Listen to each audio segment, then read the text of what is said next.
어느 날 그러더라고요. 강남 거대한 정신병동이라고. 죽이겠다는 사람도 있죠. 많다면서요. 네네. 상대를 짓밟으려고 하고 모욕하려고 하고. 세상에서 가장 행복했던 순간은 교도소에 있을 때 7년 동안이다. 혼자 있으면 원신이 되는 거죠. 우리나라 사람들이 전 세계에서 관용이 없는 나라 1위라고 그러더라고요. 모든 기업들의 고민은 다음 먹거리예요. 삼성전자든 하이닉스든 큰 판이 벌어지니 에너지를 본격적으로 하겠다는 거예요. 에너지 대전환 시대에 어마어마한 기회가 생긴 거예요. 이미 속도전이 시작이 됐습니다. 고정 댓글을 참고하세요. 정신과 전문의 김정일 원장님 처음 모셨습니다. 안녕하세요. 안녕하세요. 안녕하세요. 사실 원장님이 그 강남은 거대한 정신병동이다. 이 네. 책으로 되게 또 유명하시고 예. 그 전에 저서도 굉장히 또 많은 걸로 알고 있고 되게 유명하신 정신과 선생님으로 알고 있습니다. 그래서 이제 저희가 처음 모셨는데 일단은 본론 들어가기 전에 제가 최근에 이제 다른 데 출연하신 유튜브 댓글 보고 많이 놀라가지고 네. 무서운 원장님이라고 또 막 그 유명인 관련된 이게 루먼지 진실이 저는 모르니까 네. 한 번쯤 좀 여쭤보고 싶었거든요. 아 이게 뭐 시작하자마자 이런 거 여쭤봐서 좀 그런데. 아니요. 아무튼 이상한 말들이 많이 떠도는데 예. 저하고는 전혀 상관이 없는 말이거든요. 그러니까 예를 들어서 뭐 샤이니 종현, 뭐 최진실, 최진영 연예인들이 뭐 아이유가 보내서 제가 치료하다 다 죽였다 이렇게들 하거든요. 근데 그분들이 제 병 온 적이 없어요. 아무도. 아 상담을 오신 적이 아예 없는 사람들. 아예 없고 전 아이유하고 개인적으로 얘기한 적도 없고 개인적으로 알지도 못하고. 이게 어디 뭐 블로그, 카페, SNS에 글이 엄청 많이 떠돌아다녀가지고 제 병 와서 몰래 카메라로 이렇게 찍기도 하고 그러더라고요. 아 사람들이 네. 그런 것도 있는데 전 경찰에 내사까지 받았다 그러니까 이제 아는 지인이 경찰에 너 내사했다 그래가지고 그런가 보다 했는데 뭐 밝혀진 게 하나도 없죠. 아니, 왜냐면 그거는 이제 우리나라 의료법상 진료 기록이 다 있을 테니까. 네. 그럼 그분들이 실명으로 김정일 원장님한테 진료를 받았는지는 뭐 조사해 보면 금방 네, 나오니까. 건강보험공단 들어가서 해도 되고 뭐 한 명도 온 적이 없어가지고 저는 그냥 무시하고 있죠. 아무튼 그렇답니다. 뭐 저는 이제 진실을 알 수가 없으니까 한번 직접 여쭤본 거고요. 아니 근데 그게 온라인에 네. 많이 떠돌고 어디 댓글에 남아있고 막 그냥 좋아요 많이 막 눌려있고 하면 사람들이 그걸 또 다 진실로 알잖아요. 그게 그렇기도 하겠죠. 유명인들도 그것 때문에 더 힘들어하고 네네. 그런 케이스도 주변에서 많이 보셨고 또 원장님도 겪고 계시는 거잖아요. 네. 그러면 네, 전 관심이 없고 예. 읽지도 않고 무시하고 일단 사실이 아니니까요. 아니 이게 사실이 아니더라도 사람들은 그 사실로 막 믿어버리니까. 그래도 관심 없어요. 저는. 그러세요. 네. 근데 왜 예전에 그런 표현도 쓰셨던 것 같은데 강남 패치라고 네. 그것 때문에 정말 괴로워하는 일반인들 많다고. 네, 강남 패치라고 해서 이제 저한테 치료받는 분들 중에 멀쩡한 여자를 술집 나간다고 뭐 글을 퍼뜨리는 거예요. 네, 요즘 뭐 하도 이제 또 뭐 조작들 잘하니까 그 사람들은 전혀 그런 것이 없는데 그러니까 너무 억울해가지고 고소도 하고 그러려고 듣다 보면 사이트가 필리핀 가 있고 그러면 이제 결국 그 사람들이 원하는 거는 돈을 주면 내려주겠다 이렇게 나오더라고요. 그 헛소문을 퍼뜨리는 사람들이. 그러니까 그 사람은 그것 때문에 더 정신적으로도 힘들고. 이렇게 돈을 주고서라도 내리려고 하는데 그 사람도 힘들죠. 멀쩡한 여자한테 갑자기 뭐 수집이 나간 여자다 이런 식으로 퍼뜨리고 하면. 아니, 그러니까 이게 뭐 이제 사회적인 뭐 범죄, 당연히 그거는 범죄겠습니다만 일개 개인으로 봤을 땐 이게 정신적으로 굉장히 힘들어지는 거고. 그렇죠. 우리나라 특히 체면을 중시하고 남을 많이 의식하고 그런데 거기서 만약 그런 식으로 찍히게 되면은 또 사람들이 또 쉽게 믿어버리게 되면 굉장히 힘들죠. 그게 원장님 정도 되시면 당연히 이게 뭐 멘탈도 튼튼하시고 막 하실 텐데 일반인들은 되게 견디기 힘들 거 아니에요. 그럴 때 어떻게 해야 돼요, 그러면? 무시하는 게 제일 좋고요. 무시. 예, 정신과에서 뭐 많은 정신증상이 이렇게 생기는데 쓸데없는 것에 꽂히면 그 꽂힌 것이 더 잘하거든요. 그래서 그러니까 보통 양자역학에서 관찰을 하면 입자가 되고 무시하면 파동이 된다 그러잖아요. 무시하면 그냥 흩어질 것을 그걸 붙잡게 되면 그것이 점점 커지게 되니까 그러면서 정신 증상이 또 막 생기거든요. 그래서 저는 물론 쭉 얘기 들어주지만 해결을 저한테 구한다면 좀 무시하라 그래요. 그러니까 자꾸 신경 쓸수록 내 안에서 그게 계속 그 생각만 자라니까. 그렇기도 하고 뭐 상호작용도 그렇고 그러니까 달을 보면 달이 있는데 달을 안 보면 달이 없다 그러잖아요. 양자역학에서 그런 것 같이 무시하면 그러니까 그냥 흩어져요. 저는 전에 그 제주도에 어떤 여자랑 간 적이 있었는데 이 식당에서 키스를 하려고 하니까 회장가 딱 그러더라고요. 남들이 보면 어떡해. 그때 제가 뭐라고 얘기했냐면 예. 우리가 남들을 안 보면 돼 그랬거든요. 와, 아니, 원장님 좀 특이하게 시긴 하다. 예. 그러니까 너무 그 일일이 남 의식하고 하다 보면 쓸데없는 사건도 자꾸 크게 만들게 되거든요. 아, 그냥 남을 의식하지 말고 살아라. 그냥 뭔가 나한테 정신적인 스트레스가 되고 부담이 될 것 같으면 안 보면 되고 무시하면 됩니다. 그걸 자꾸 이제 붙잡게 되면 더 커지고 해결도 안 되고 계속 꼬이게 되니까. 와, 근데 그 일반인 레벨에서는 그게 사실 쉽지 않은 거라. 그렇죠? 쉽지 않죠. 특히 젊은 애들 보면 이제 그런 낙인 찍히고 이런 걸 굉장히 부담스러워하는데 그렇죠. 모르겠어요. 저는 그냥 무시하고 상대를 안 하는데 제가 문제가 아니라 제 와이프가 문제죠. 제 와이프 그런 거 있으면 이제 그렇죠. 막 뭐 누구 남편이 어땠대더라 막 네네. 이렇게 막 하면 솔직히 말하면 제 와이프한테도 남들이 뭐라고 하던 그냥 흘려듣고 무시하면 된다고 얘기하고 싶은데 또 와이프가 좀 꼼꼼한 성격이라 많이 괴로워하긴 하더라고요. 근데 전 무시해.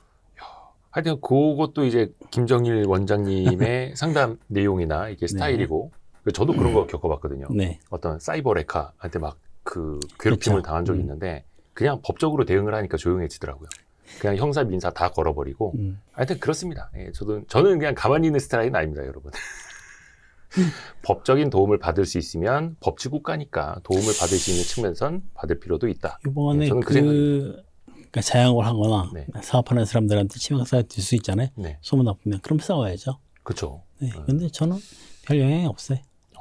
그거는 이제 김정일 원장님의 레벨. 아 그리고 예. 그게 네. 있어요. 제가 58년께 뛰거든요. 네. 나이가 70 바라 보이는데 저를 그렇게 괴롭히는 건 노인 학대예요. 별 말씀을. 자, 아무튼 예, 요 이야기 여기까지만 하겠고요. 강남은 거대한 정신병동이다. 사실 네. 이 책 나온 지 한 2, 3년 됐죠. 네. 나올 때도 되게 화제였고 음. 최근에 이거 인터뷰 하실 때마다 또 화제가 되고 있습니다.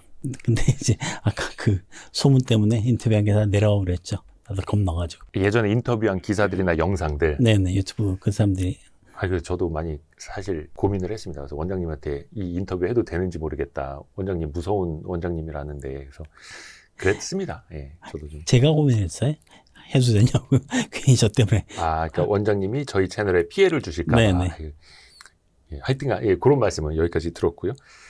사실 그 강남이라는 곳이 뭐 부유함의 상징이기도 네. 하고 또 누구나 요즘에 막 똘똘한 한 채 막 이런 얘기 하듯이 네. 집 한 채를 뭐 갖고 자는 막 꿈을 꾸는 곳이기도 한데 거대한 정신병동이다라고 책 제목을 표현을 하셨어요. 네. 근데 이게 어떤 분의 실제 표현이었다면서요? 제 환자 중에 한 분인데 그분이 술집에 나간 분이었는데 그분이 이제 그런 얘기를 했죠. 하도 이상한 괴롭힘을 많이 당하니까 그 어느 날 그러더라고요. 강남 거대한 정신병동이라고. 제일 큰 게 이제 거짓말, 사기, 돈고스 안 갚는 거. 사실 사람은 자꾸 사람을 믿고 싶어하는 본성이 있는데 네. 그런 거에 대해서 배신하게 되면 배신. 굉장히 아프죠. 결국 그래서 그분이 그렇게 얘기한 건데 저 말 참 맞다고 생각해서 책을 쓰게 됐죠. 그래서 이 앞에 서문에도 보면은 부자들이 더 아프다라는 말을 또 누가 해줬다라고. 네. 실제로 많이 겪으세요? 겪어요. 제가 95년도에 강남에 개업을 했는데 그때 많이 망설였거든요. 강남에 돈도 많은 사람도 많다는데 여기 꼭 개업을 해야 되나 했는데 제 친구 한 분이 부자들이 더 아프니까 강남에 하라 그러더라고요. 부자들이 더 아프다. 네. 혹시 그런 걸 좀 겪으신 일이 있다면 좀 대표적인 게 어떤 게 있을까요? 정말 좋은 아파트에 살고 그러는데 네. 고민이 끝이 없어요. 근데 고민 자체 얘기 들어보면 정말 고민 안 해도 될 거, 고민해봤자 쓸모없는 거. 예를 들어서 내 아들하고 며느리 사이가 뭔가 며느리가 좀 파워가 세서 아들을 지배하는 것 같다. 뭐 이런 거 가지고 고민하고요.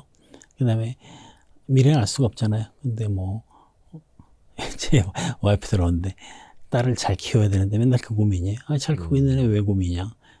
그러니까 미래에 대해서 불확실한 걸 자꾸 확실하게 잡으려고 하면서 고민하고. 그러니까 보통 이제 이불이나 이런데 뭐 조그만 돌멩이 하나 있으면 예민하게 신경 쓰이죠. 예. 그러니까 다 편한데 조그만 거 하나 꽂혀가지고 브레이크하면 그 자체가 굉장히 힘들죠. 왜 신발에 진짜 작은 돌멩이 하나 네. 들어가 있어도 되게 크게 느껴지잖아요. 네. 근데 그거는 뭐 신발 벗어서 털어낼 수라도 있지. 그게 정신적인 거라면 어떻게 쉽게 털어낼 수가 있을까요? 그냥 꽂히는 거예요. 어떤 분은 이제 자기가 치매 같다. 아니 멀쩡한데 왜 무슨 검사에도 다 안 나오고. 근데 이제 강박으로 꽂히는 거죠. 치매 오면 어쩌나 그쵸. 강박으로. 네. 앞으로 그 하루하루 그냥 열심히 살다 보면은 네. 뭐 자연에 다 잊히는 것들인데 꽂혀가지고 거기에만 사로잡히기도 하고 그러죠. 그게 잘 사는 사람들 또 다르지 않다가 아니라 잘 사는 사람들이 더하다라는 거예요, 혹시? 잘 사는 사람들은 이제 그런 거에 대해서 그 신경을 많이 쓰죠. 예를 들어서 대인관계나 이런 것도 아무튼 그냥 먹고 살기 힘들면 그냥 바쁘게 어울리고 이렇게 하면 되는데 거기에 대해서 하루하루요. 뭐 우리 집에 놀러 왔는데 뭐 어쨌다 저쨌다지 아무튼 말들이 많아요. 그 얼마 전에 분당에 사는 이제 그 후배하고 이제 얘기해봤는데 아무튼 이 강남에 아줌마들도 그렇고 너무들 좀 이상한 사람들 많다고 얘기들 하죠. 그러니까 본인이 이뤄놓은 그 성이 무너질까봐 그런 강박이 것도 있었어요. 있고요. 제가 얼마 전에 들었던 것 중에 제일 황당한 게 뭐였냐면 강남 엄마들끼리 이렇게 왜 유모차를 이렇게 애들 태우고 뭐 카페 같은 데서 모여서 이렇게 낮 시간에 네. 이야기하는 시간이 있는데 뭐 유모차 레벨 가지고 경쟁은 너무나 당연하고 실제로 본인이 유모차를 끌고 오는 게 아니라 유모 있지 않습니까? 일 도와주시는 이모님이 끌고 오는데 그 이모님들의 행색과 이모님들의 레벨까지도 서로가 비교를 한다는 거예요. 그래서 우리 아이 봐주는 이모님의 레벨이 어느 정도는 돼야 된다라는 걸로 또 막 강박을 갖더라고요. 살다 그런 걸 또 봤습니다. 피곤하죠. 제 딸이 피겨하는데 친구 하는 거 보고 감탄다고 놀랄 수도 있잖아요. 네네네. 쟤는 이제 잘한다 막 이렇게. 뭐 네 바퀴를 뛴다고 하는데 야 그럴 수 있어. 이런 말 한마디 했다가 사과하라고 어떻게 그런 말을 하느냐고. 그러니까 우리는 자연스러운 반응이라고 보지만 저쪽에서는 자기 딸을 뭐 모욕했다, 뭐 뒷담화했다 이런 식으로 볼 수가 있는 거죠. 그래서 사과했어요 제 딸이. 근데 사과를 한 게 맞냐? 내 눈앞에서 자기 딸한테 직접 사과해라. 야 이거 뭐 이렇게 쓸데없는 이 감정 소모인지. 감정 소모를 쓸데없이 많이 하는 일들.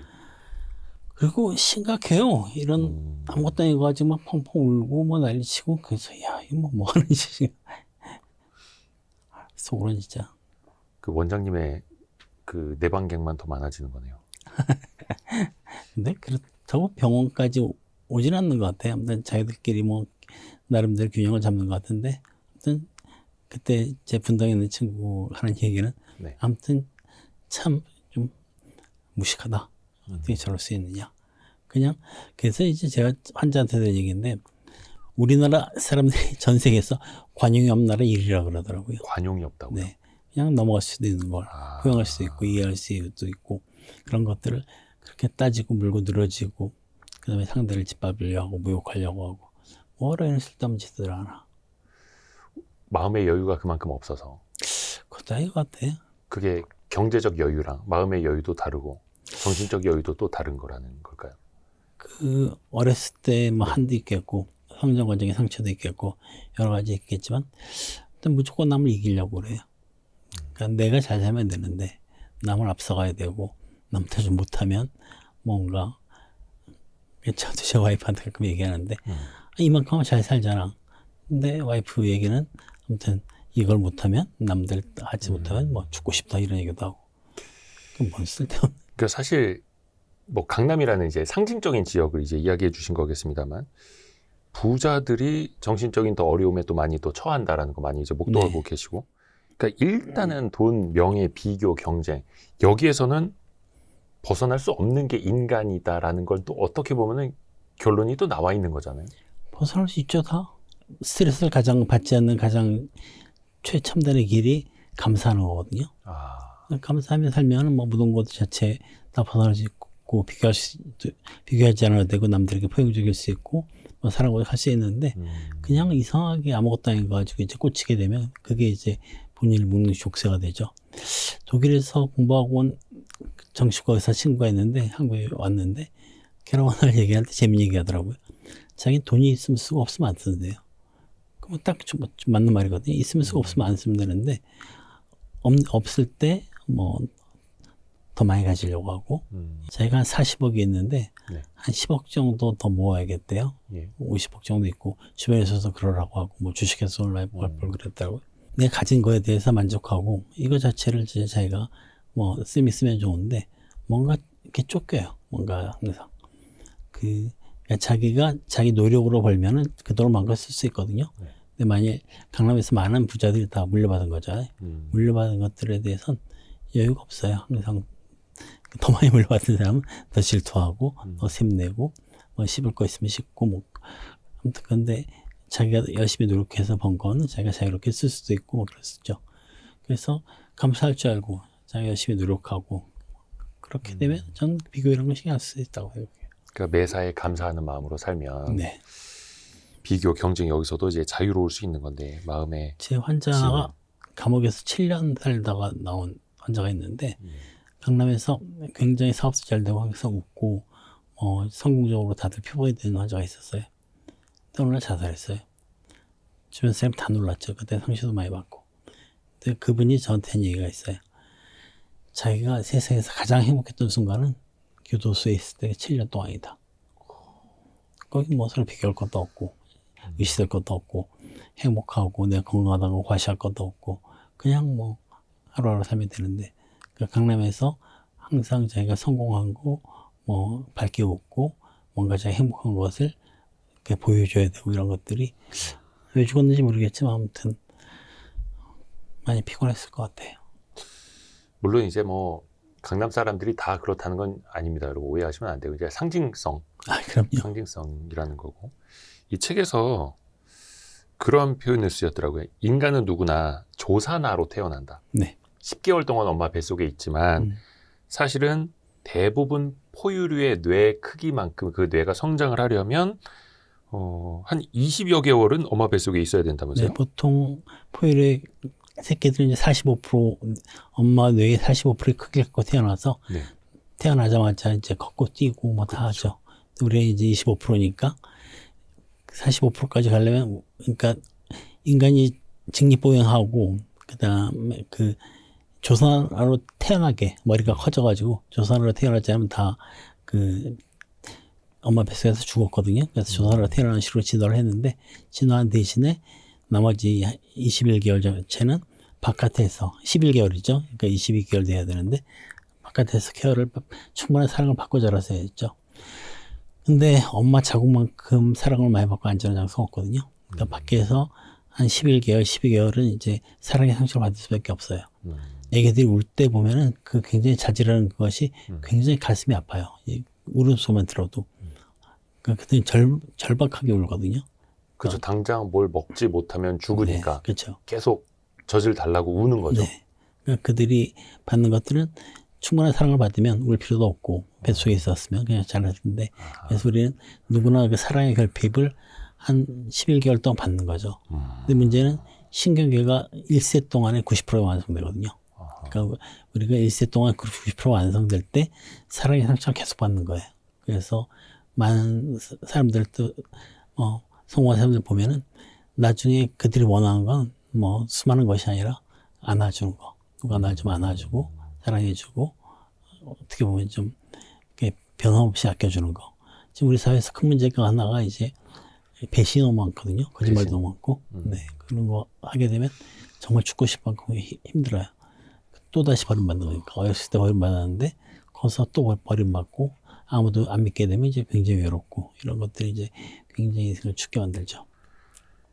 저도 항상 그 어릴 적부터 뭐 동물의 왕국 이런 거 보면 참 네. 신기했거든요. 모든 포유류가 새끼 낳자마자 다 고래 새끼도 다 헤엄치고 사슴도 낳자마자 막 어떻게 해서든 일어나려고 발버둥 치고 바로 이제 걷기 시작을 하고.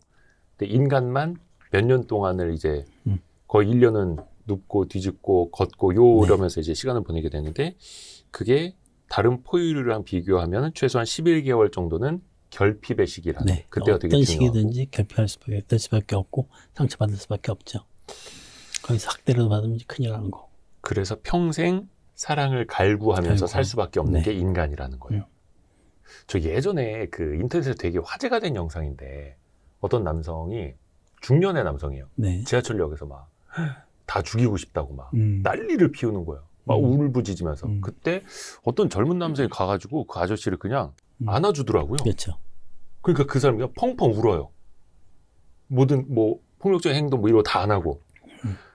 그게 되게 화제가 된 적이 있거든요. 약간 그런 비슷한 말씀하신 것 같아요. 안아주라고. 여기서도 총기 안 사오고 총 들고 이제 다 죽이겠다고 들어갔는데 누가 와서 그 사람 안아주니까 총 쏘지 않고 그냥 품에 안겨가지고 그냥 잡혀간 적이 있죠. 근데 그게 인간이 10개월 동안만 엄마 뱃속에 있다가 나온 거기서부터 사실은 시작된 거고 모든 인간은 결핍을 겪을 수밖에 없고 그렇죠. 사랑을 갈구할 수밖에 네. 없고 이것도 우리가 또 이해를 해야 된다는 거죠. 반대로 그 결핍을 좀 좋은 쪽으로 활용할 수도 있지 않을까요? 그럴 수 있죠. 제 아는 지인 한 분이 굉장히 성공을 했는데 예. 결핍이 너무 많아가지고 결핍을 보충하려고 이제 성공을 많이 했는데 근데 그 사랑에 대한 기대를 많이 하니까 본인 상처가 많고 그분이 제일 두려워하는 게 사람들이 없는 거예요. 주변에 사람이 없는 네, 혼자 남겨진 걸 제일 두려워하죠. 근데 사랑을 많이 받고자 하는 사람들 혼자 잘 놀거든요. 맞아요. 네, 근데 그런 사람들 이제 없으면 불안해하고 이제 나이가 더 들면 이제 요양원이나 뭐 이런 데 버림받을까 두려워하고 그 모든 거에 대한 그런 두려움이 많죠. 어렸을 때 상처받게 되면. 그러게 참 희한하게 혼자 잘 노는 사람들이 있고 네, 혼자 있는 걸 되게 두려워하는 사람들이 있는데 그게 어떻게 보면 결핍의 차이에서부터 오는 거라고 보세요. 예, 한 살 때부터 한 11개월 태어나서 한 1년 정도 정말 충분한 사랑을 받고 있게 되면 그 다른 사람들하고 잘 놀고 그 엄마 아빠한테 매달리지 않고 어떻게 계속 나아갈 수 있거든요. 네. 그 레프로시망이라는 게 있는데 아이가 놀다가 돌아왔는데 엄마가 있으면은 안심하고 더 멀리 가서 놀 수 있거든요. 또 와보면 또 엄마가 있으면 더 멀리 가서 놀 수 있고. 저도 참 신기한 게 저희 엄마한테 가장 고마웠던 기억이 하루는 이제 엄마랑 자고 있었어요. 근데 눈 떠보니까 엄마가 없어. 그래서 불안했는데 그렇죠. 보니까 엄마가 요 마루 밑에서 이렇게 뭐 고추를 따고 있었나 뭘 음식을 담고 있더라고요. 예. 그때 이제 그게 가장 고맙더라고요. 제 인생에서. 자다 깼는데 불안한데 엄마가 보였을 때가 고마웠다. 네, 엄마가 날 떠난 게 아니라 엄마가 날 항상 지키고 있었고 엄마 옆에서 일하면서 날 기다렸다는 게 그 기억이 그렇게 나요. 그래서 정말 사람들한테 사랑이라는 거 거기서 믿고 기대고 의지할 수 있다면 굉장히 크다는 생각이 들죠. 그러니까 사랑 받고 있다라는 게 또 안심이 되고 부족한 결핍을 계속 채워줄 수 있는 거고 사실 그게 또 부끄러운 이야기지만 어른이 돼서 막 그런 걸 또 막 자꾸 그러면 좀 창피하잖아요. 그렇죠. 그래서 요즘에 보면은 뭐 20대 Z세대들도 이거 뭐 딸깍딸깍 키보드 같은 거 클리커라고 하나? 네. 이런 거 갖고 다니고 막 말랑이 손을 쥐역쥐역하고 스피너 돌리고 있고 막 가만히 못 있지 않습니까? 신경세포하고 신경세포가 가지치기가 있는데 네. 이 가지치기가 많이 연결돼야지 그 사람이 이제 신경적으로 성숙한 거거든요. 근데 사랑은 이걸 연결시켜줘요. 그 다음에 버림받게 되면 끊어지고. 네. 어떤 남자가 부인이 바람핀 걸 봤는데 그 설명할 수가 없어요. 한 열흘 계속 울었거든요. 그 다음에 그 사람이 자다가 일어났는데 마치 얼음동굴에 싸운 것 같았대요. 그렇게 추웠대요. 예. 그러니까 사랑을 배신받으면 신경계가 다 끊어지는 거죠. 굉장히 춥고 그 다음에 설명할 수 없이 우울증에 빠지고 우울증에 저희 병원 요즘 환자들 그 얘기 많이 해요. 아무 이유 없이 우울하고 눈물이 이렇게 난다고. 하염없이 울게 되고 이게 끊어지게 되면 이제 춥고 외롭고 우울하고 이렇게 된 거죠. 그게 아무 이유 없이 우울하다라는 게 사실은 맞는 말이 아니면 뭔가 원인이 있었는데 있죠? 본인은 그렇죠. 있는 거예요. 그러니까 이제 그 오랫동안 쌓아왔던 믿음이라든지 뭐 여러 가지가 이제 한꺼번에 다 끊어지니까 그때 받는 충격이 이제 어마어마한 거죠. 그러니까 그러면 이게 어른이 돼서도 늘 엄마를 찾을 수는 없지 않습니까? 네. 왜 그 아들들도 그렇고 딸들도 그렇고 아빠한테 항상 전화하는 말 있잖아요. 엄마는 이런 거죠. 항상 엄마만 찾을 수는 없고 현대 사회에서는 그런 걸 좀 뭘로 이렇게 하면 좋을까요? 배우자로 자기 애인 찾고 건강한 사랑. 네, 건강한 대리모 같은 거죠. 어떻게 보면 이제 대치죠. 그러니까 보통 이제 남자들이 여자 젖을 좋아하고 하는 게 어떻게 보면 이제 엄마 젖을 밟던 그 습관이 이제 그 반복되고 있다고 볼 수 있죠. 그러니까 엄마는 이제 나이 들고 이제 새로운 젊은 여자 그런 식으로 하면서 이제 충족시켜 나가는 거죠. 근데 그거는 이제 건강한 사랑으로서. 네. 그 어떤 영화를 보게 되면 어떤 사람이 이제 신경계가 그 뇌형 후증후군 때문에 이제 다 끊겨가지고 제대로 걷지도 못하고 온몸이 다 부들부들 떨리고 그랬어요. 네. 근데 그 사람이 짝사랑하는 어떤 여자가 있었는데 네. 그 여자가 그 사람에 대해서 연민을 갖고 하루는 이제 안아줘요. 안아줘 같이 춤을 춰요. 예. 그 신경이 다 붙어가지고 아주 떨지도 않고 아주 온전하게 춤을 추는 걸 수 있죠. 그 우울증 같은 건 어떻게 자주 걸리는 뭐 잘 걸리게 되는 뭐 유전이나 환경이나 기질 뭐 이런 특성이 따로 있습니까? 우울증 원인은 이제 사랑하는 대상의 상실을 보거든요. 예. 어제 저 영화에서 느낀 건데 어떤 일본 영화인데 자살을 계속해요. 어떤 집안에서. 그러니까 넌 그 자살은 어떤 그 유전이 있어가지고 너도 꼭 자살하게 될 거다. 이렇게 저주를 하고 그러더라고요. 근데 그런 건 없어요. 저희도 보면 이제 주변에서 자살하면 주변 사람들이 상처를 엄청 크게 받거든요. 베르테르 증후군 뭐 이런 것도 있지 네네. 않습니까? 자기도 죽어야 되는 줄 알고 그렇게 이제 끌려가기도 하는데 뭐 유전 때문에 그렇다고 생각하지는 않고요. 예. 그 환경적으로 그러니까 사랑을 받고 자라야 되는데 사랑을 제대로 못 받았든지 벌을 많이 받았다든지 이렇게 되면 이제 뭐 우울증의 어떤 그 배경은 이제 만들어진다고 할 수 있겠죠. 배경은 있지만 그게 꼭 유전이나 유전이라고 할 수 없고. 집안 내력이거나 이렇진 않다. 네. 그러니까 영향을 받을 뿐이라는 거예요. 그렇죠. 사회적으로도 심리적으로도. 반면에 막 명랑하던 사람도 어느 순간 우울증에 빠질 수 있나요? 그럴 수 있죠. 조울증에 걸리는 사람들 특징이 조울증이 제가 볼 때는 이제 어렸을 때 마마보이나 마마걸들한테 많이 생겨요. 어렸을 때 곱게 자라고 이러는 사람들. 좋을 때 이제 한없이 좋지만 이제 추락하게 되면 또 이제 한없이 추락하게 되는데 조울증의 원인을 이제 적개심 분노로 많이 보는데 그게 적개심 분노가 생기는 게 의존심이 좌절된 그런 게 많거든요. 네. 그래서 어릴 때부터 의존심이 너무 과해가지고 많이 의지하고 이런 사람들이 뭐 좋을 때 한없이 좋지만 그 가라앉을 땐 그게 감정의 기복이 심하죠. 그래서 마마보이 마마걸에서 벗어나서 독립적으로 좀 자기 힘을 키우게 되면 이제 병을 극복하는 것 같아요. 거기에서 결국 이제 빠져나와야 되잖아요. 근데 또 네. 우울증도 잘 빠져나오신 분들도 있고 그 빠져나오는 힘은 어디에 있다고 보세요? 여기 물통 속에 쥐를 떨어뜨리면 바닷가에다 죽거든요. 근데 이거를 죽을 때쯤에서 몇 번 끄집어내 주면 예. 바닷가의 시간이 몇 배가 더 길어져요. 그게 무슨 말이냐면은 생명력보다 의존심이 몇 배가 더 강하다는 거죠. 그러니까 우울증 자체가 인간에게만 있더라죠. 예. 인간은 이제 어릴 때부터 그런 여러 가지 현상 때문에 의존심이 굉장히 강하게 키워졌죠. 의존심 때문에 이제 불악도 만들고 종교도 만날 수 있었지만 그래서 의존적으로 이제 기대다 보면은 이제 우울증이 깊어지게 되는데 제가 이제 가만히 보면 사회주의하고 자본주의 있잖아요. 이것도 네. 사회주의는 의존심에 바탕을 해서 그거에 토대로 이제 그 강한 힘으로 이제 만드는 거고 자본주의는 이제 경쟁을 네. 하면서 하는 건데 그래서 이제 사회주의 쪽은 이제 배급도 많이 하고 뭐 다 그런 식으로 통제하려고 하죠. 그래서 뭔가 내가 그 의존적으로 머물려고 하면은 거기서 우울증이 많이 생기는 것 같아요. 또 이제 그 의존하려고 하는데 그 상대에게 배신당하면 또 굉장히 또 충격도 많이 받고. 그래서 우울증에서 벗어나는 길은 내가 내 힘으로 이제 하나씩 해나가야지. 가장 간단한 거는 하고 싶은 것이 있고 하고 싶은 걸 해야 되거든요. 그러면 이제 우울증이 안 걸리는데 하고 싶은 것도 안 하고 그냥 막연하게 그 많은 사람들이 제 와이프나 주변 사람들 봐도 그냥 떨어지길 많이 바라잖아요. 뭐 예를 들어서 뭐 유산을 많이 받는다든지 적게 받은 사람 많은 사람을 질투하기도 하고 뭐 여러 가지 그러는데 다 떠나서 자기가 자기 스스로 자기 힘으로 돈을 벌고 힘으로 개척하다 보면 모든 면에서 자유로울 수가 있거든요. 근데 그렇지 않고 너무 의존적으로 있게 되면 그 의존심 때문에 또 우울증이 많이 생길 수 있죠. 그 우울증이 생길 때는 그 뭔가 자기 힘으로 독립하려고 하는 게 있어요. 제가 저희 병원에 뉴로스타라고 이제 우울증 치료기가 있는데 예. 이게 이게 한 번 하는데 되게 비싸요. 20만 원, 30만 원 하거든요. 우울증 치료기요? 네.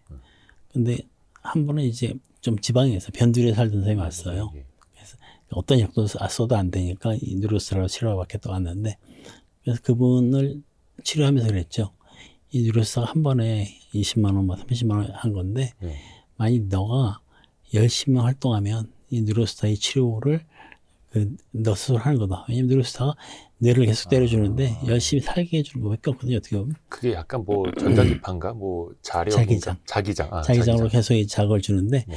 그 자체가 열심히 사는 것 같은 효과를 주는 거거든요. 착각을 만들어 주는 거 일부러. 그렇게 느끼게 하죠. 예. 뇌를 계속 자극하면서. 그래서 그분한테 얘기했죠. 여자인데 당신 열심히 살면은 이렇게 돈 낼 필요 없이 20-30만 원씩 버는 거다. 그렇죠. 그랬더니 그 다음에 그 남편이 와서 한 번 약 타갔는데 백화점 프로그램에는 이런 거 다 들어가지고 굉장히 열심히 산대. 뭐 자기 개발 같은 네, 거. 그러니까 하루 열심히 살면은 열심히 사는 쪽에서 뭐 여러 가지 신경전 물질도 나오고 뭐 다 그러기 때문에 그래서 우울증 걸린 사람들 뭔가 좀 독립적으로 하고 싶은 거 열심히 하면은 그게 전 출구라고 생각해요. 왜 그거 있더라고요. 진짜 방금 말씀해 주신 것처럼 그냥 별 생각 없이 하루 그냥 열심히 살고 항상 감사하고 네. 진짜 왜 밥도 반찬 없으면 그냥 간장 비벼갖고 쓱쓱 맛있게 먹고 잘 자고 하면 그게 행복이에요. 그렇죠. 그러면 이제 우울증에서도 빠져나올 수 있는 힘이 된다 하더라고요. 그러니까 너무 멀리 있는 게 아니네요. 어려운 게 아니고.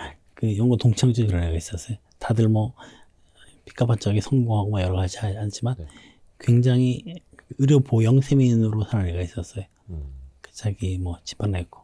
근데 친구들이 하는 얘기가 제가 제일 잘 산다 그랬어요. 그냥 나라에서 주는 돈 받고 뭐 자기 주어진 거에 대해서 만족하고 하루하루 열심히 사는 거. 제가 제일 부럽고 제일 잘 산다 그랬죠. 그냥 하루하루 행복하게. 그렇죠. 주어진 대로.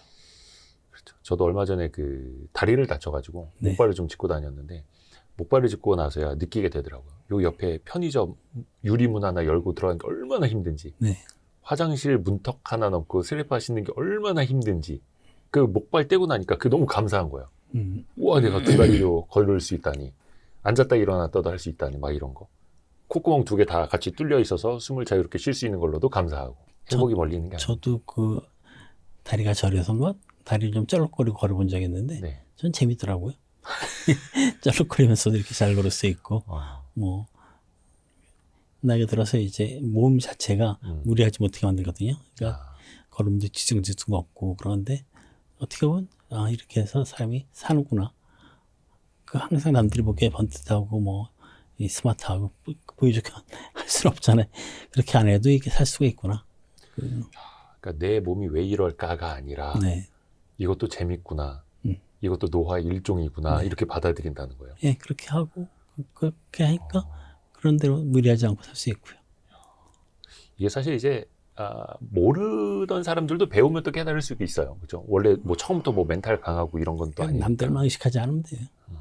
그 내가 나 자신의 느낌에 충실하면서 하고 싶은 걸 찾고 그렇게 하다 보면 뭐 하루하루 충실하게 할 수 있죠.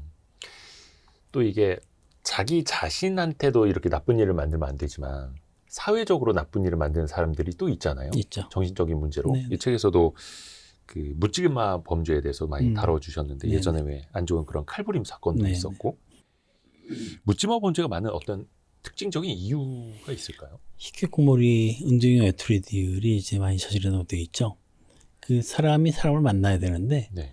제가 전에 스피어라는 영화 본 적이 있었는데 거기서 아주 인상적인 거 봤는데 그 바닷속에 어떤 동그라미 구가 하나 있는데 거기에 가는 탐험가를 구해요. 근데 탐험가를 구하는데 탐험가 중에서 한 명이 이제 심리학자가 같이 들어가요.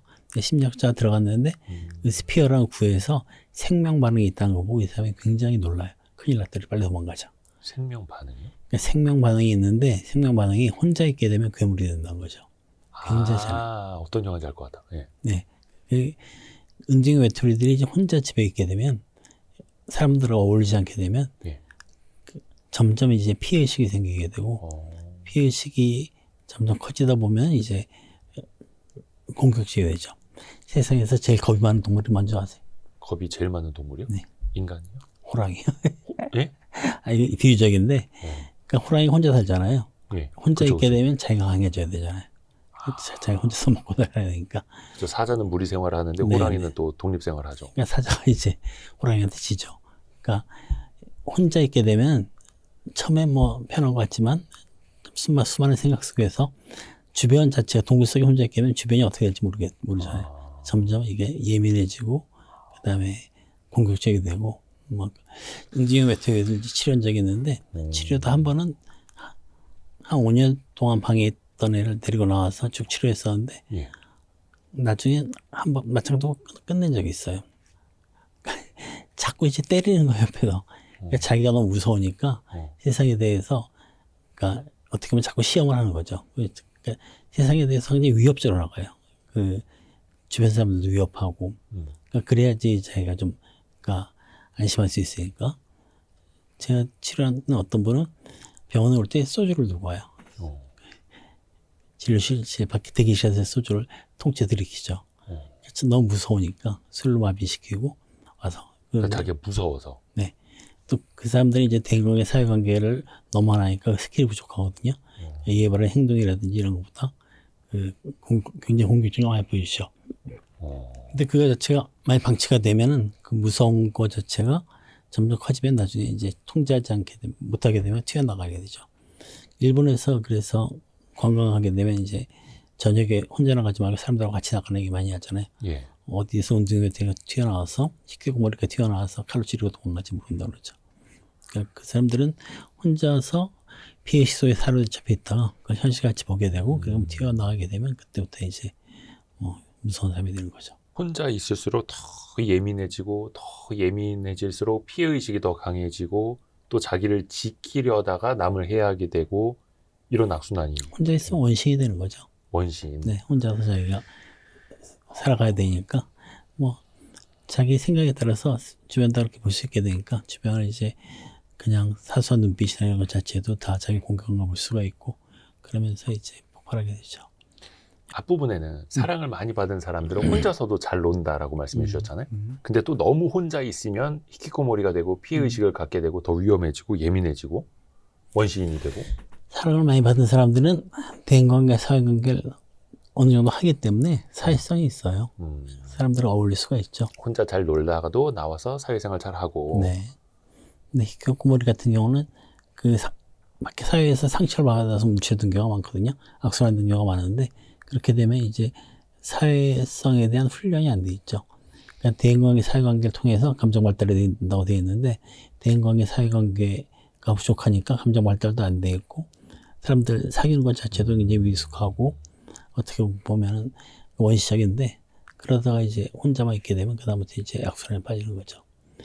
되게 조현병 환자들이 자폐적인 생활 속에서 많이 생기거든요. 그 조현병 영화들 보면 이제 혼자서 막 웅크리고 뭐 구석에서 이러잖아요. 아무도 주변에 없는데. 그러니까 본인 스스로 그걸 다 만드는 거죠.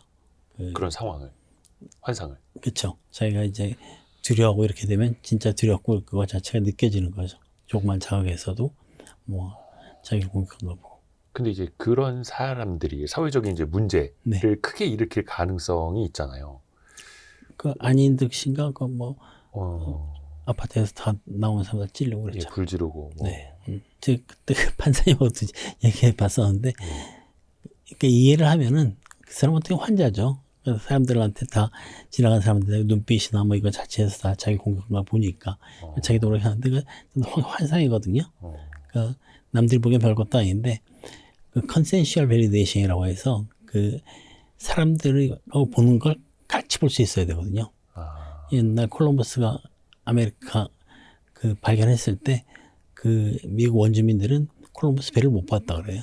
그런 걸 본 적이 없으니까. 그러니까 사람들하고 같이 있을 때 사람들이 보는 거하고 똑같이 보려면 사람들하고 같이 계속 얘기도 나누고 해야 되는데 혼자만 있다가 어느 날 동떨어지면 모든 것이 다 낯설죠. 근데 그러면 그렇게 사회성 발달이 안 됐고 감정 발달도 안 되고 사회적인 훈련도 안 되는 사람들, 밖으로 나오지 않으려는 사람들은 어떻게 해야 돼요? 뭐 끄집어낼 수는 없잖아요. 그러니까 우리 교육에서 큰 문제인데 제가 아는 분인데 아빠는 의사예요. 네. 그 아빠 의사면 이제 엄마 자식 의사로 만들고 싶어 하죠. 어릴 때부터 공부만 시킨 거야. 노는 거에 대해서 굉장히 나쁜 걸로 시도하고. 예. 그 아들이 쭉 컸는데 대학을 가도 어울리지 않는 거예요. 그러니까 뭐 그러다가 결국 이제 집에만 있다가 그러다 저한테 치료받으러 왔는데 아무튼 그 어릴 때부터 우리가 그 노는 거에 대해서는 생각을 많이 하는데 사실 노는 게 굉장히 중요해요. 노는 거 통해서 대인관계, 사회관계, 사람을 사귀는 거, 사람에 대한 두려움이 없어지고 네. 계속 나아가고 배신당하다가도 내 생겨 그러는데 그렇죠. 어릴 적에 유치원도 일종의 사회생활이잖아요. 그렇죠. 예. 그런 걸 다 박탈해버리고 공부만 시키다 보면은 얘는 뭐 성적은 좀 올라갈지 몰라도 제가 고대 나왔는데 고대 들어간 애들 중에 치료받는 애들인데 걔들 보면 학교 가도 울어요. 그러니까 사람들과 어울리고 자체가 잘 안 되니까 오로지 집에만 있고 고대 가서 축제라든지 고연정이라든지 얼마든지 즐겁게 할 수 있는데 그런 것도 다 안 가고 그냥 그러니까 훈련이 너무 안 돼 있는 거죠. 대인관계, 사회관계가 정말 끊임없이 해야 되거든요. 계속 사람들한테 확인해야 되고 그러다 보면 이제 여러 가지 시행착오를 거치면서 사람을 사귀는 것에 대한 내성이 생기는데 그 자신감이 생기는데 그런 게 없게 되면 이제 기피하게 되고 피하게 되죠. 그러니까 사회성이 높은 애들이 기회도 많이 잡고 그 사람들한테도 환영을 받고 그런 건데 그런 걸 처음부터 다 박탈시키고 그냥 의사만 내라 이렇게 하게 되면 그 의대에서 하는 얘기가 있어요. 공부 못하는 애들이 개업을 잘한다 그러죠. 공부 못한 애들이 개업을 잘한다. 개업을 잘한다고요? 개업할 때 예. 실력도 실력이지만 인간관계가 좋아야 될 거 아니에요. 아, 사람들하고 말도 잘하고 친절해야 되고. 그만큼 이제 사회성이 또 중요하다라는 말씀이신데, 그러니까 부모 입장에서도 어릴 적에 내 아이의 성적뿐만 아니라 사회성도 신경을 써줘야 되고. 일론 머스크가 얘기한 게 그거잖아요. 자기는 뭐 애들 공부 잘하라고 공부 잘해서 좋은 대학 가는 게 바란 게 아니라 경험을 하라고. 사회, 대학 환경, 공동체 경험도 하고. 근데 그 경험하는 게 어릴 때부터 끊임없이 해야 돼요. 저는 제 와이프한테 항상 얘기하는 건데 애가 경험만 할 수 있다면, 인간관계 경험만 할 수 있다면 어떤 대가 치러도 좋다. 그거 위해서 뭐 하겠지만 뭐 공부 잘하고 뭐 하고 이런 거 이건 내가 볼 때는 별 쓸모 없거든요. 특히 이제는 AI 시대다 보니까 그렇죠. 지능이 어떻게 인공지능을 이기겠느냐. 뭐 현재도 이제 엄청나게 따라오고 있는데, 그래서 인간은 더더욱이 사회성, 네. 인공지능을 또 같이 활용하거나 어울릴 수 있는 훨씬 더 중요한 건데, 근데 참 우리 교육이 사회성을 교육하진 또 않잖아요. 어릴 때 보면 그 아빠 돈 훔쳐가지고 만화가게 가고 이런 거 지금 생각하면 참 잘했어요. 그때 그냥 시킨 대로만 하고 있어 병신 됐을 것 같아. 근데 이제 아빠가 또 이제 그런 거 꾸짖지 않아서 그런데 아무튼 그런 기회 있을 때 좀 일탈하고 탈선한 거 그게 있었기에 뭐 영화도 보고 만화도 보고 숨도 쉬고 친구들하고 어울리고 그러지. 그렇죠. 그거 없이 그냥 고지식하게 했으면 학교 다닐 때도 제일 문제 일으키던 애들이 나중에 선생님 제일 많이 찾아뵙고 하잖아요. 예. 그런 환자들이 참 많아요. 어느 대학교에서 수석으로 졸업하는 학생인데 엄마하고 싸우는 거 이제 목소리만 들려주더라고요. 그러니까 내가 엄마 말 듣고 정말 열심히 공부해서 인류대학 와서 수석으로 졸업했는데 이게 뭐냐고. 그래서 그 학생이 하는 얘기가 엄마한테 네. 돈이 있냐고. 어. 돈 없잖아.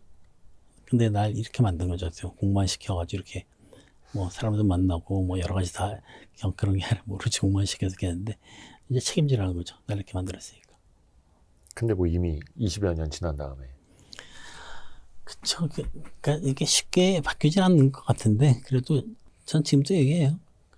뭐 제 와이프 보면 뭐 나이한테 수학과에 영어과에 뭐 여러 가지 많이 시키는데 그거 다 쓸모없다. 친구들하고 노는데 이런 기회를 자꾸 만들어주는 게 좋지. 근데 원장님 요즘 친구들하고 놀고 싶어도 놀이터에 친구들이 없습니다. 다 학원 가 있어서. 그렇지 않습니까? 근데 요즘에 다 애들이 친구랑 논다고 해도 스마트폰으로 온라인에서 같이 게임하는 걸로 만나고. 네. 좀 걱정이 되기도 합니다. 저도 자식 키우는 입장에서 보면. 사람 만나야 돼요.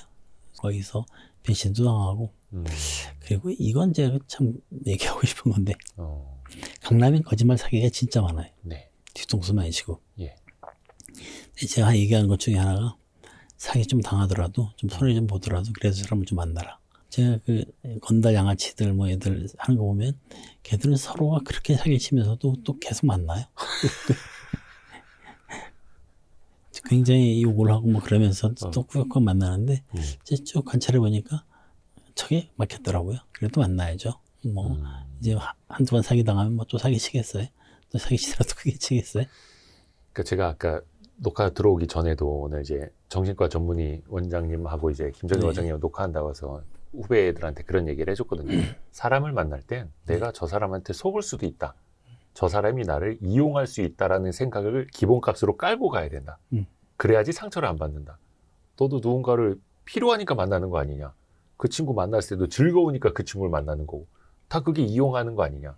상대방도 나를 이용하려는 게 당연한 거다라고 이야기를 해줬거든요. 제대로 말한 거 맞습니다. 예, 그 상대가 잘하는 걸 내가 잘할 수가 없어요. 뭐 다르니까. 어느 날 후배 하나가 이제 500만 원 빌려달래요. 빌려줬죠. 저도 좀 빌려주세요. 안 빌려줘요. 500만 원 빌려주셨어요? 네. 근데 그놈이 재밌는 얘기를 하더라고요. 예. 내가 너한테 빌리는 대신에 석 달 동안 서브를 하겠다. 너에게 대해서.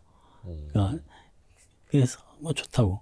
그래서 이제 얼마 전에 제주도 가고 뭐 그 인천도 가고 그랬는데, 근데 걔가 하는 걸 내가 어떻게 따라갈 수 없어요. 걔는 워낙 그 인간관계나 여러 가지에 대해서 해박하기 때문에. 네. 근데 저만은 도움을 받았죠. 돈이 문제가 아니라. 그러니까 가끔씩 걔 보는 부분이 이제 사기치게 느껴지기도 해요. 얼마씩. 그러면 그냥 눈 감아주죠. 그러니까 걔가 나한테 주는 여러 가지 그 매력이나 뭐 이렇게 잘하는 이런 것들이 워낙 탁월하니까 그냥 그렇게 보죠. 근데 자꾸 이제 뭐 한두 번 가지고 뭐 끊고 자르고 뭐 애매하고 이러면 이제 살벌해지죠. 굉장히 재밌는 얘기한 게 있어요. 사람은 믿지 않고는 아무것도 할 수 없다고 얘기하더라고요. 믿지 않고는 아무것도 할 수 없다. 사람이 사람을 믿지 않고 아무것도 할 수 없다. 그 말이 맞는 것 같아요. 그래서 좀 사기당하고 좀 손해보더라도 자꾸 좀 사람을 만나면서 나가는 게 나은 것 같아요. 그렇죠. 누가 뭐 돈 빌려달라고 하면 그냥 떼일 생각하고 빌려주는 거고 받을 생각을 하니까 상처받고 배신당했다라고 하고 죽고 싶다고 하는 거고 그냥 이 돈은 원래 못 받는 거야라고 누가 친구가 500만 원 빌려달라고 하면 그냥 야 너 500만 원 솔직히 못 빌려주고 10만 원은 그냥 줄게 이렇게 하는 거죠. 아무튼 그 관계를 어떻게 맺느냐에서 사기나 뭐 손해보는 건 생각할 게 아니라 그냥 여러 가지 같이 봐야 될 것 같아요. 그러면서 관계는 잘 이어가는 게 중요하죠.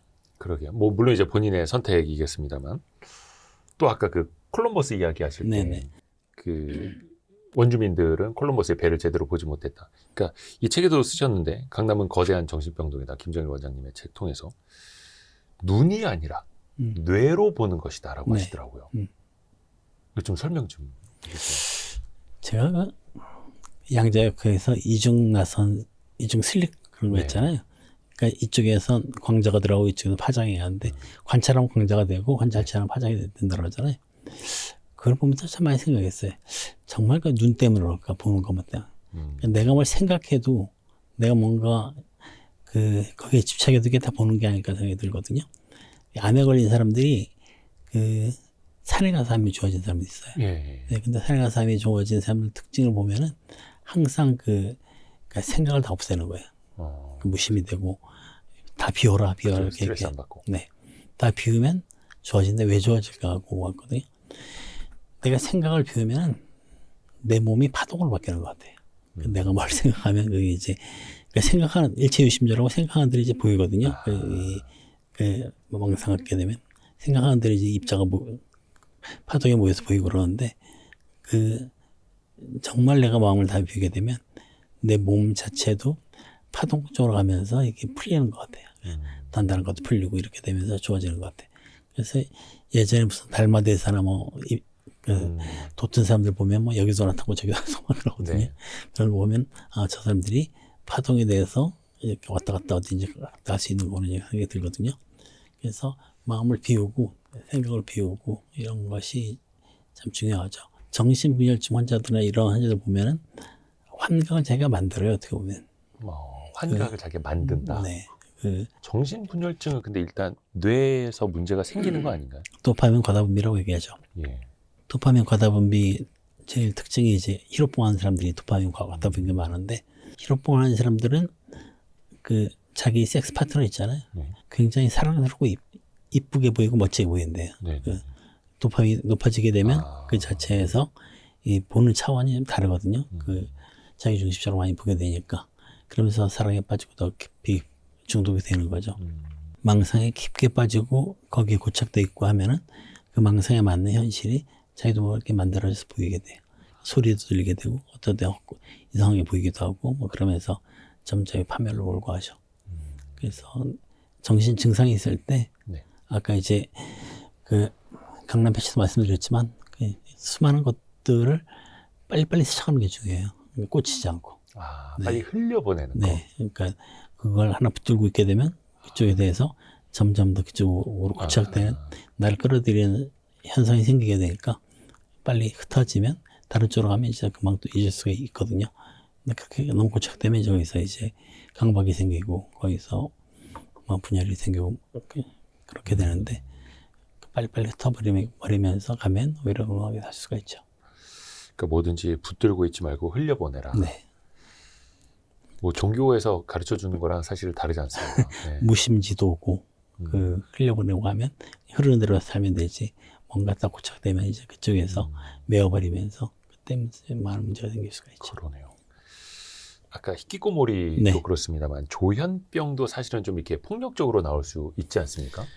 그렇죠. 조현병 아까 말씀드렸지만 이제 자폐적일 때 조현병 증상이 많이 생기고 네. 거기서 그 환각이 생긴다고 말씀드렸는데 내가 우주는 이제 진공으로 있는데 내가 어떤 의도를 갖고 있게 되면 의도대로 이제 뭐가 만들어지는데 그냥 내가 생각한 대로 만들어지는 게 아니라 굉장히 창조적으로 만들어져요. 그래서 뷰티풀 마인드란 그 영화 보게 되면 네, 거기 보면 존 레시가 공부 열심히 하다가 보니까 어느 순간에 환각이 튀어나오거든요. 예, 맞아요. 그건 그 정말 공부 열심히 하는 그 일방성을 균형을 잡혀주기 위해서 만들어진 건데 이제 거의 빠지면서 이제 어떤 때 이제 소녀가 나타나기도 하고 막 자고로 죽은 소녀 점점 이상한 게 나타나죠. 근데 그게 우주가 나에게 창조적으로 대응해서 그런 거거든요. 그러니까 거기에 대해서 말려 들어가게 되면 이제 나는 이제 분열될 수밖에 없거든요. 근데 이제 존 레시가 좋아지기 시작한 게 그런 것들 다 무시하고 그 프리스턴 대학 가서 도서관에서 학생들하고 만나고 얘기하고 그러면서 그것들은 다 좋아지고 자기도 이제 좋아져서 이제 노벨상 타게 되죠. 맞아요. 그 존 레시가 노벨상 수상자인데 노벨 경제학상 그 정신분열증을 겪는 이야기 그 영화가 뷰티풀 마인드. 예. 네, 뷰티풀 마인드. 그거 한번 꼭 보십시오. 저도 그 영화 보고 되게 큰 이제 신선한 충격을 또 받아가지고. 근데 그것도 이제 이겨낼 수 있다라는 거예요. 그렇죠. 그러니까 너무 꽂혀 있어서 무슨 매였을 것이 아니라 이렇게 흘려보내고. 네, 그러니까 그 존 레시가 그 영화에서 보면은 존 레시는 실존 인물의 이야기. 네. 그 주인공이 보면은 뭔가 환영이 나타나고 이상한 사람이 자꾸 쫓아다니는데도 네. 그냥 무시하죠. 그 사람이 내 옆에 와서 막 얘기를 해. 막 이런 식으로 해서 막 옆에 가서 얘기하는데 처음에는 그거 대응하다가 이제 그렇죠. 미쳐가는데 나중에는 본인이 얘를 무시하니까 얘가 미치죠. 그래서 막 떠나가죠. 얘가 이제 네. 껍데기가 되죠. 그러니까. 좀 이제 약해지고. 그래서 막 제가 날 무시하다니 그러면서 다시는 안 나타나게 되고. 꼭 보시길 바라겠습니다. 존 레시가 그때 말려들면서 잘못하면 자기 아이하고 부인까지 죽일 뻔했죠. 그 총으로 쏘는 그 직전 상황까지 갔다가 변하게 그 됩니다. 아이가 늙지 않는다는 걸 발견하고 이건 환각이라고 느껴가지고 그다음부터 일상으로 돌아가죠. 근데 사실 그 책에서도 쓰신 게 그 죽겠다고 하는 사람뿐만 아니라 죽이겠다는 사람도 있죠. 많다면서요. 네네. 실제 그런 사람들을 만나게 되면 어떻게 하세요? 조현병 환자들 죽이겠다고 그런 사람들이 있을 때 그 섣불리 안 당하는 게 제일 좋아요. 일단 거리를 두는 거. 네, 그 보통 이제 정신의학에서 설득이라는 거는 외과 수술을 보면은 19세기 수준이 이렇게 얘기하거든요. 그러니까 옛날에 외과 수술이 이제 붕대 메고 이런 게 그런 거지. 그 자기 통제가 안 되고 환각에 사로잡혀 있고 자기만의 세계에 있는 사람을 설득한다는 게 굉장히 어려운 거거든요. 그러니까 내가 설득하는 모든 게 그 사람한테 다 망상의 소재로 다 바뀔 수가 있어요.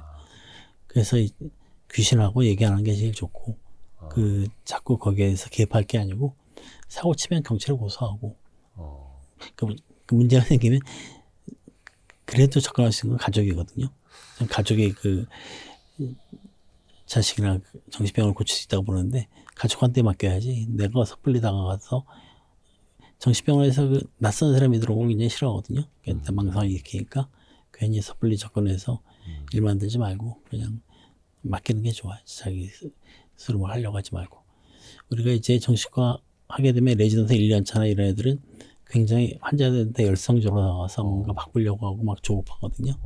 근데 물론 그렇게 효과 볼 수도 있지만 그렇게 그렇게 위험할 수도 있어요. 제가 레지던트 때 교수님들한테 들은 게 저 환자가 저렇게 되는 건 저 사람의 운명이다 이렇게 얘기하더라고요. 나는 빨리 좋아지게 해서 빨리 가정으로 돌아가고 일상으로 돌아가고 그래야 도와주고 되냐? 아니야. 네, 억지로 안 되는 거예요.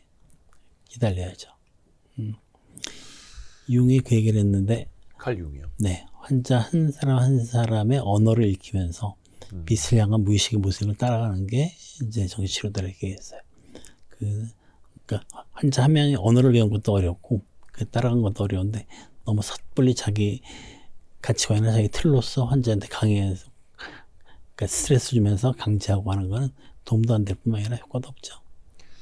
그래서 너무 그 위험한 사람들은 섣불리 가까이 가지 않는 게 좋아요. 그러니까 조현병 있으신 분들은 이제 치료를 받아야 되는 거고. 그렇죠.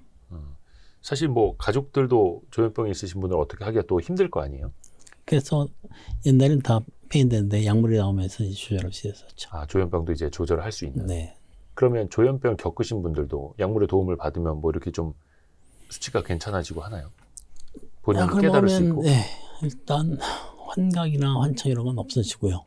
그다음에 망상도 줄어들고 그러면서 현실 생활하죠. 제가 그 거의 그 완전히 페인같이 떠돌던데 예. 한 달에 한 번씩 주는 주사가 있어요. 그 약 안 먹더라도 주사를 줬는데 꾸준히 병원 잘 찾아오는데 얼마 전에 그러더라고요. 자기가 주식에서 사억 벌었다고. 주식량이 좋아가지고. 그래가지고 이게 보니까 아무튼 정신 차리면서 옛날 끔찍하게 얘기하면서 다시 돌아가지 않으려 노력하면서 근데 그러다가 이제 또 막 의심도 불고 망상이 불기 시작하면 이제 주사 용량을 좀 높여서 다시 진정시키고 그렇게 하면서 끌어가는 거죠. 그러니까 정신 증상하고 멀리 있는 기간이 길면 길수록 회복될 수 있는 기회가 높거든요. 아무튼 그렇게 해서 좋아진 상태에서 계속 유지하니까 뭐 거의 많이 좋아졌어요. 그러니까 본인이 뭐 좀 약을 먹고 주사를 맞고 괜찮았을 때 자기가 안 좋았던 시절도 다시 한번 돌아보게끔 만들어주고 또 이런 것도 하나의 본인 치료법인가요? 스스로 돌아봐요. 돌아보면서 그때 그대로 가서 큰일 날 뻔했다 이렇게 해야죠. 근데 이런 뭐 예를 들어서 조울증이라든지 조현병이나 이런 분들이 약을 잘 쓰면 다행인데 처방받은 약을 또 안 먹어서 문제가 되는 경우가 많다 하더라고요. 그쵸. 안 먹어서 문제가 될 수 있고 약의 부작용 때문에 기피하는 사람도 있고요. 부작용이 있어요. 네, 약의 부작용이 여러 가지가 있는데 아무튼 가능한 한 부작용을 줄이고 효과는 좋고 그 복용 간편한 치료가 많이 개발되고 있죠. 옛날에 비해서 진짜 많이 좋아졌어요. 그래서 그런 식으로 잘하면 생활도 지장 없이 하고 잘할 수 있어요. 근데 왜 그게 경증일 때도 그런 불안감들 있잖아. 이거 내가 나중에 내성 생기면 어떡하나. 이걸 내가 평생 먹어야 되나. 이런 걱정들이요. 그렇죠. 그러니까 약을 줄이면서 끊어야 되는데 갑자기 끊으면 이제 재발할 수가 있고요. 그때 그 얘기해요. 내가 알아서 끊어줄 테니까 일단 먹자고 이렇게 얘기하죠. 사실 그 설득하는 과정도 그건 좀 쉽지는 않으시겠어요, 원장님도. 좀 더 케이스 바이 케이스죠. 뭐. 아예 말이 안 되겠다, 이 사람하고는. 막 이런 경우도 그거는 겪으세요? 부모들이 더 힘들어요. 아, 가족들이. 아빠 그 가족들이 자녀에 대한 뭐 사랑과 관심과 집착이 너무 강해가지고 그러니까 사람은 잘하는 게 있거든요. 잘하는 쪽으로 가게 해야 되는데 뭔가 자기 기준에 맞게 푸시하면서 하다 보면 제가 볼 때는 그게 이제 환자를 병자로 만들죠. 정신우울증을 일으키는 그 부모의 특징이 있어요. 엄마의 특징. 오버인벌먼 들어가 있어 과잉 간섭하는 거. 과잉 간섭. 크리티컬 코멘트라고 해서 잘했어 못해서 따지는 거. 부모들이 어떤 그런 그 부정적인 그런 것 자체를 그 걷어내는 게 참 어렵죠. 부모들 그 고정관념이 있으니까. 아무튼 그러면서 엄마 아빠가 자식을 사랑하다 보니까 자식이 죽을까 봐 맨날 걱정하고 그러다 보니까 자식을 과잉 보호하게 되고 자식은 그러면서 이제 자꾸 망가지게 되고 또 아버지는 또 아버지대로 자기보다 넌 더 성공해야 돼 푸시하게 되고 그러면서 자식이 이제 망가져가지고 이제 정신병을 뱀이 전전하는 경우도 있죠. 부모 병든 환자 뒤에는 병든 부모가 있다는데 병든 부모가 치료하기도 참 어렵죠. 고정관념을 깨야 되는데. 사실 이 영상은 그런 고민이나 걱정이 있는 분도 보실 수 있겠고 없는 분도 보실 수 있겠고 남일처럼 들으시는 분들도 있으시겠습니다만 저마다의 위치에서 또 할 수 있는 것들이 아마 있을 겁니다. 오늘 그 강남은 거대한 정신병동이다. 예, 좀 제목이 세긴 합니다. 오늘 김정일 원장님 만나서 저 역시도 또 많은 걸 배웠습니다. 네. 정신과 전문의 김정일 원장님과 함께했습니다. 고맙습니다. 감사합니다. 감사합니다.